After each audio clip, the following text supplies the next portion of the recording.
Hello, my name is Fada Romero and today I'm going to talk about the educational system in Colombia. It's composed of initial, preschool, basic, secondary, and higher education. Although people with fewer resources have the possibility of accessing the educational system. It's a reality that thousands of Colombians don't have the opportunity to go to school and much less to a university, which makes Colombia a country with a low efficiency educational system. Development can only be achieved through this tool. It's necessary that people have a basic learning such as reading, writing, mathematics, and others to be able to progress and develop some type of activity in a workspace. In 2014, the Ministry of Education launched a scholarship program called Ser Pilo Paga. However, this program worked, but it wasn't sustained over the time. That is what the rulers should achieve, an equitable, sustainable, and quality program. Our condition as a developing country also limits us to being developed in terms of education. Below we will see some other systems in the world that work in the best way. A condition in common of the best educational system in the world is the quality of educators' education.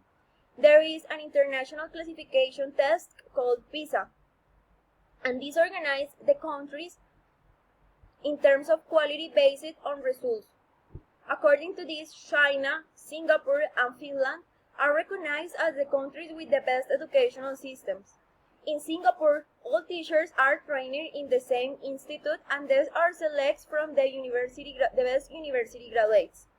They encourage the creation of prototypes and support students in continuous creation and innovation.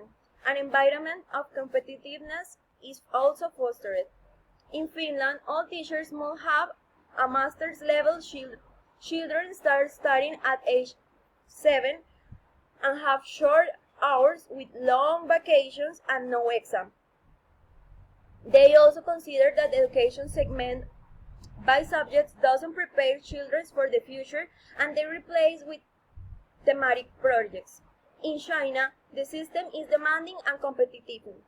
Students must have exams in which they spend a lot of time in preparation to pass them, and families pressure their children to have rigorous school training. Thank you.